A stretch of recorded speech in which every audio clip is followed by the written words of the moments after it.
Hi everyone and welcome to Let's Have a Chat, where we highlight and talk to some successful leaders within the corporate industry. Today I have a distinguished guest with me, and that is Mr. Marciano Li A Young.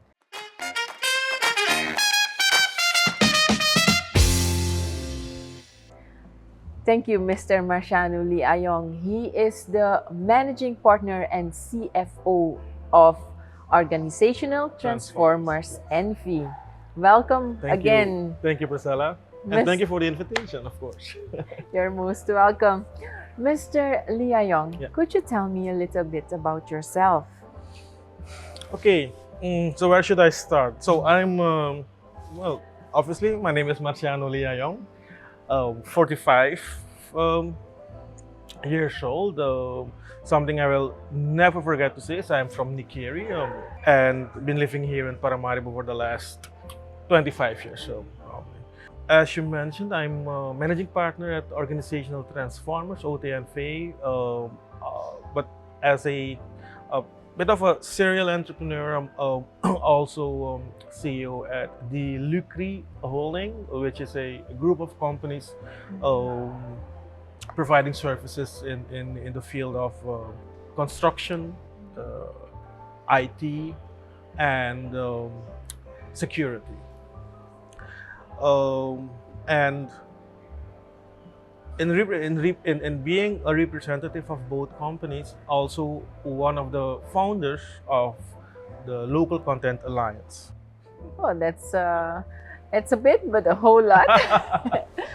So, Mr. Marciano, could you also elaborate a bit about the highlights within your career? Yeah. In the past 15 years, I have been an invited speaker and trainer in over 20 countries around the world, and that's very nice. Not just for me, but when you're doing something like that, you're also representing your country. And sometimes I've been in places where when you tell people that you're from Suriname, then they look at you, they ask you, Sri Lanka? Is it from Africa?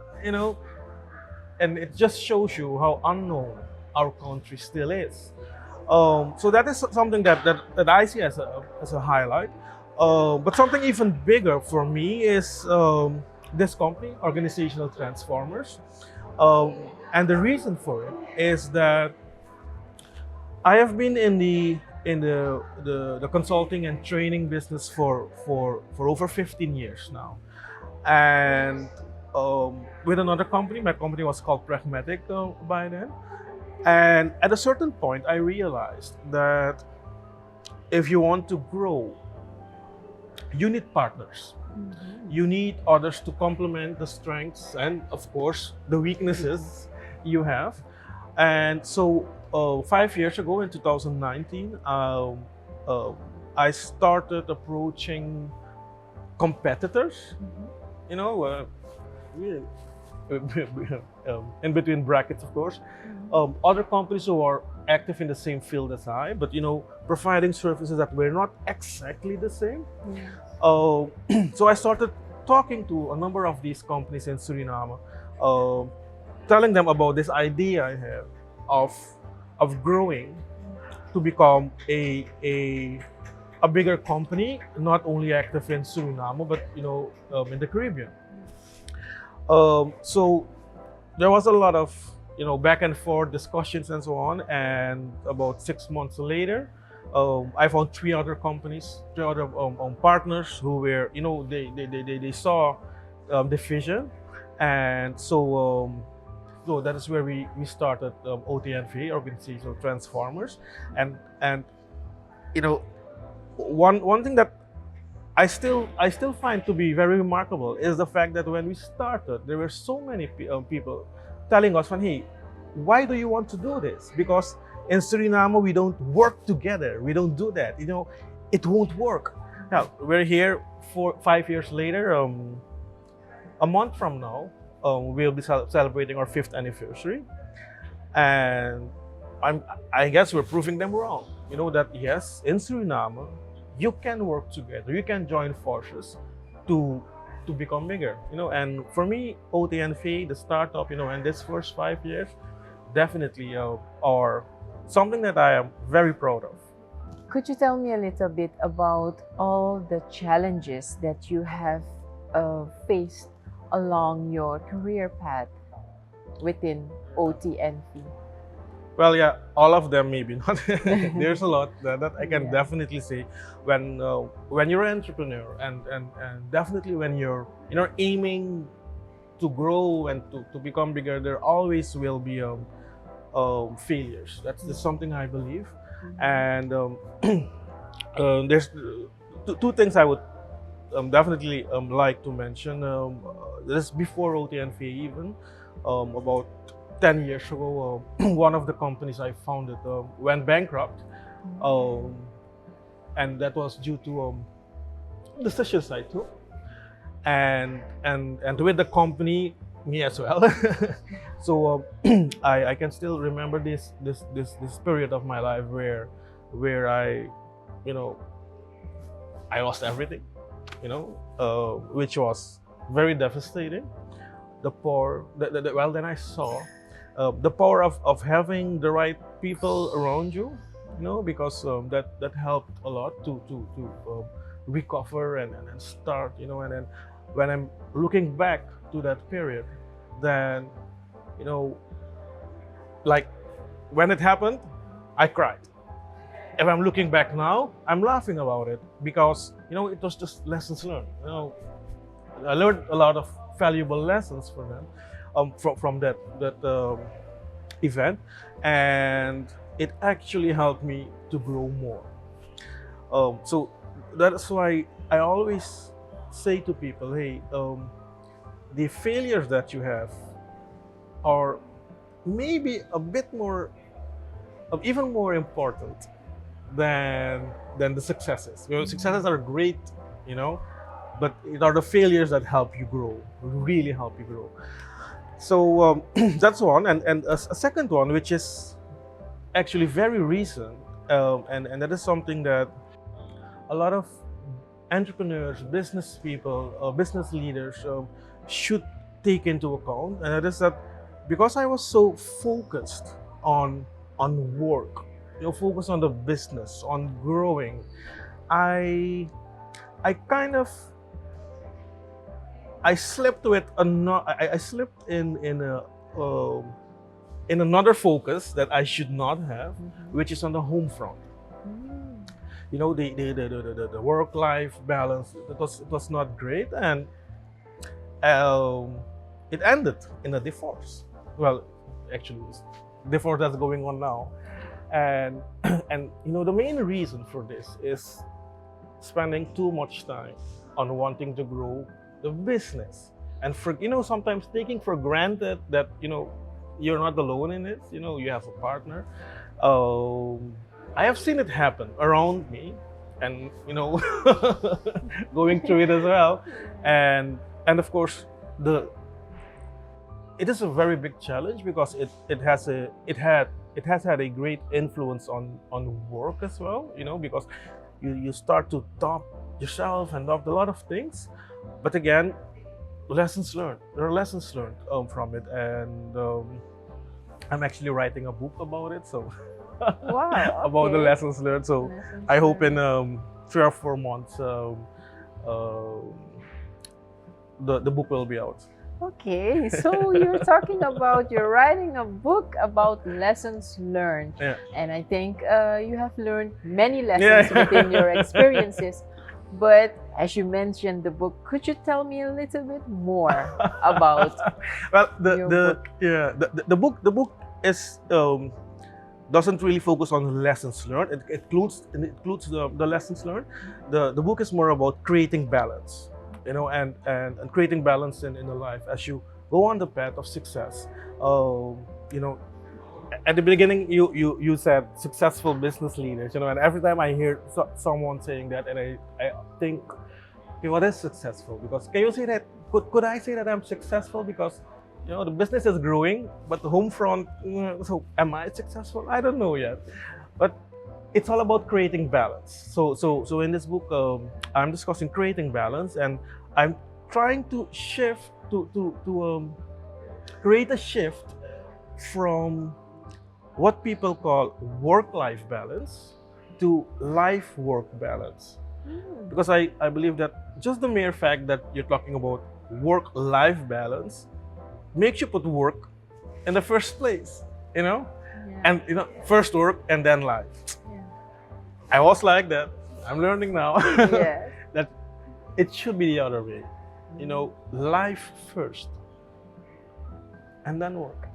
So you say life work balance. Yes, that yes, will yes, be yes. the focus of your That book. will be the focus, yes. Okay, so as I mentioned, successful leaders Yeah. in the beginning of the interview, Yeah.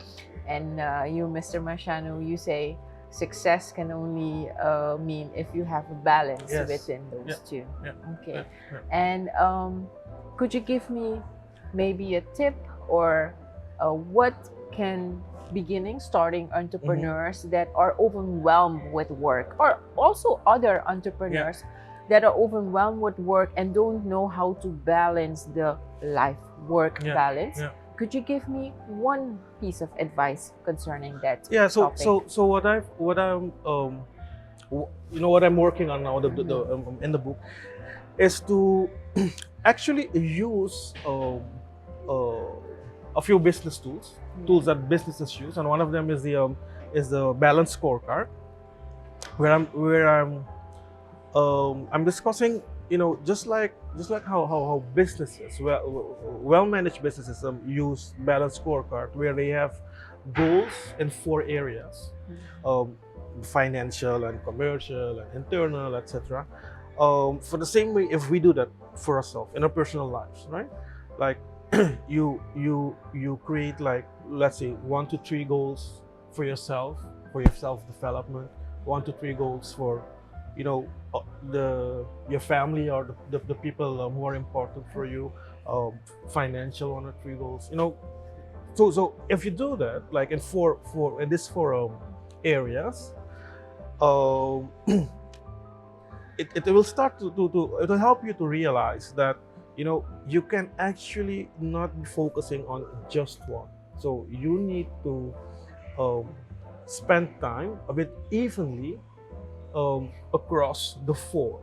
And I think that only when you are able to do that, then you can say that you're successful. So I am getting there. You're getting I'm not there yet. Lessons learned, Mr. Marciano. Lessons Definitely. learned. Okay.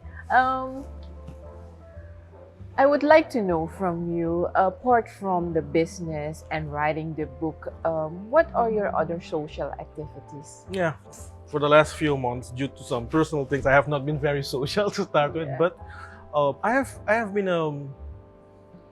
since 2000, since the year 2000, I have been a member of GCI, Junior Chamber International, very active for a long time. The last few years, just only on call, to say so.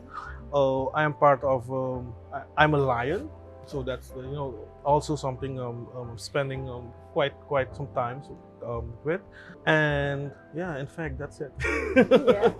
Okay, that are the. But still. But that is something. That is something that's... again that I will need to change, because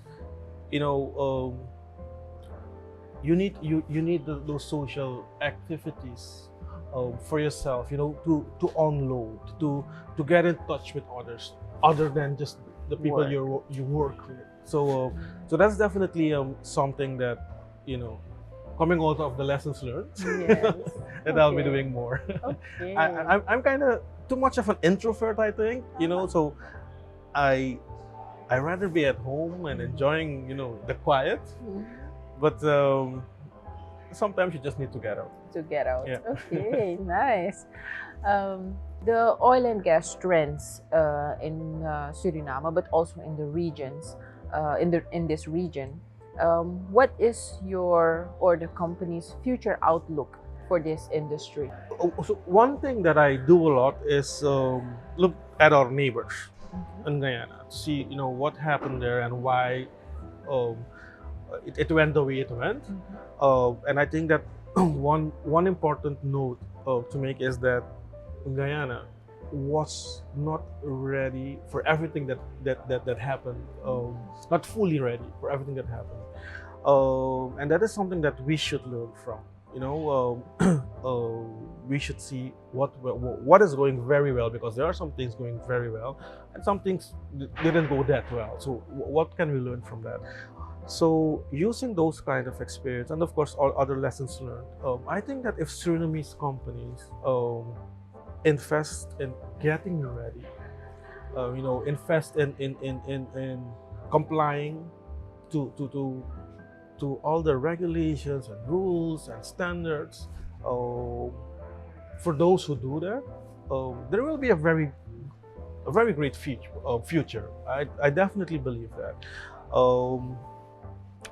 Because the thing is, in this industry, from my experience, so let's put it like that, is that if you're not big and strong enough, it's more difficult to get a piece of the pie. And that's why we have the alliance, right? So we can, together with all the partners, at all the members, we can enter the market not as one small individual company, but a larger organization. One clear example for me is that from 2019 to 2021, for about 2.5 years, one of my companies provided manpower for the Noble Samcroft, which is the ship that, I think, the first 3 discoveries of oil in Suriname were done by the Noble Samcroft, back then Apache. And the Surinamese workers were provided by my company. So I had about 27 people working there, and these were all, the only local people they were looking for were cleaners and those kind of work, like the lowest jobs. When the switch came from Apache to Total, we lost that contract, of course, because we were aligned with Apache. But also, one of the messages that was sent out was that they said Suriname does not have any company who are able to provide these services, And I said, okay, but we've been doing it for almost 3 years, so what are you talking about? But then again, it's because of the standards and the regulations, So the important lesson for me there was to lay a stronger emphasis on getting or to complying to those standards, etc. So that's something that Surinamese companies should be doing, or else it would be very difficult. And if you do it, then there will be a great future for them, definitely. Okay. Yeah. Okay, very nice. So, Mr. Li A Young, to wrap up this interview, I would like to have a message for leadership from you. Yeah. Well, since we've been talking about it earlier, I would definitely like to emphasize this. For leaders, upcoming leaders, business persons, entrepreneurs, think about the balance. Always think about the balance, because you don't want to end up in what you think is being successful, while it's just, for instance, financial success, but you're standing on top of that pile of money alone. No. So that is something that I definitely would like to share. Think of the balance, and not of the work-life balance, but of life-work balance. Wow. So think of life-work balance. Yes. That's a very good leadership advice. Mr. Marciano, to close off, I would like to know from you, what is the motivational quote you are living by? So something that I came up with in 2007 is know that all your actions leave an imprint on something or someone. Every action. So choose them wisely. Ladies and gentlemen, choose your actions wisely. we had our guest. Thank you, Mr. Marciano, Thank for you. doing this interview Thank you. with us and sharing your insights and your lessons learned with us here. Thank you. Thank you so much.